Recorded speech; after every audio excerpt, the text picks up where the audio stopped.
State House members and staffers apparently need some kind of training or course on how to make all Oklahomans feel welcome in their state capital. That is a direct quote from Representative Emily Virgin. All of this following a series of blunders, offensive statements, and PR nightmares, to be quite honest with you. So here with us this morning, we have Representative Cindy Munson to discuss all these recent events that she calls disheartening right now.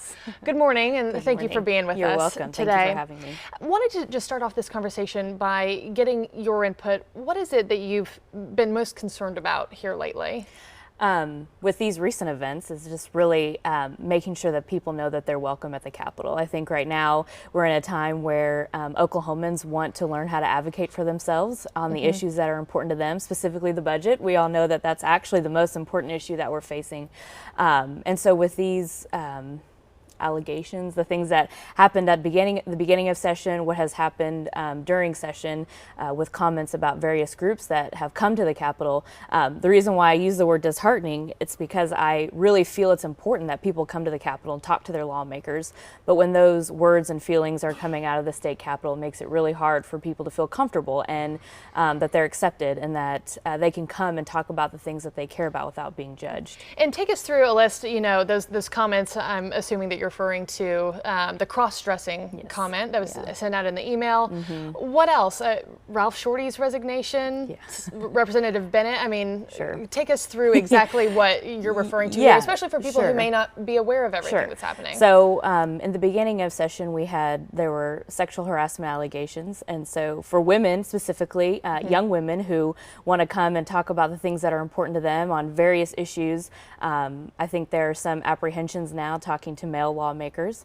And then, yes, with Senator Shorty and the awful news that we've heard about the issues that were going on with him and the young man in the hotel room. And then the Muslim Day at the Capitol, which is a really important day for Muslims to come to the Capitol and introduce themselves to their lawmakers if they haven't met them, and to humanize who they are and to stop the rhetoric and to stop demonizing them. And it's the same thing with these young students that came just last week. When I came into the Capitol building, they were walking around looking at members' names and really excited to come and explore what their state government was all about.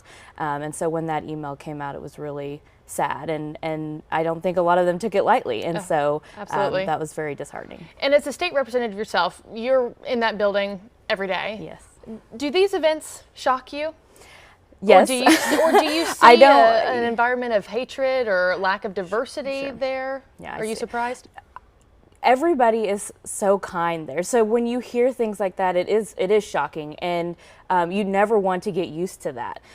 When I have one-on-one conversations with members and staffers and anybody who's working at the Capitol, you know, when you get to know them one-on-one, they're very kind and they really do care about individuals. I think sometimes it's, as Representative Virgin mentioned in her letter, was that maybe we need training on cultural competency and understanding that some words are hurtful. Even if you don't understand or someone may be different than you or that you don't agree, there are words that can really be harmful as opposed to helpful. And what do you think the root of that is? Where does that stem, this non-acceptance stem from? Not from everybody, for sure, but you know, from these few instances that we've seen come to light the past few weeks. Where does that root from, do you think? My guess would be just a lack of engagement and understanding, and like I said earlier, just humanizing individuals who you may not understand or you may not agree with. We really have to move past that, and I think that's something beyond politics. It's something that we have to remember in terms of humanity and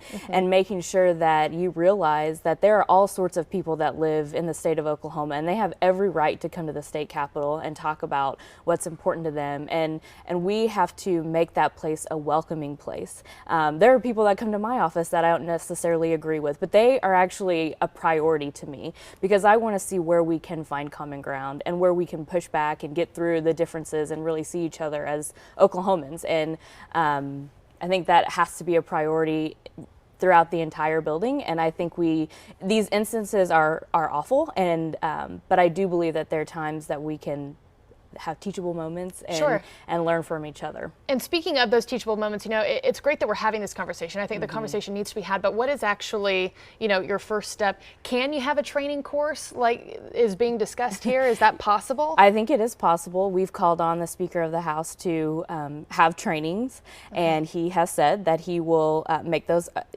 provide those for members and staffers. So it's about us, those of us who think it's really important to hold them accountable.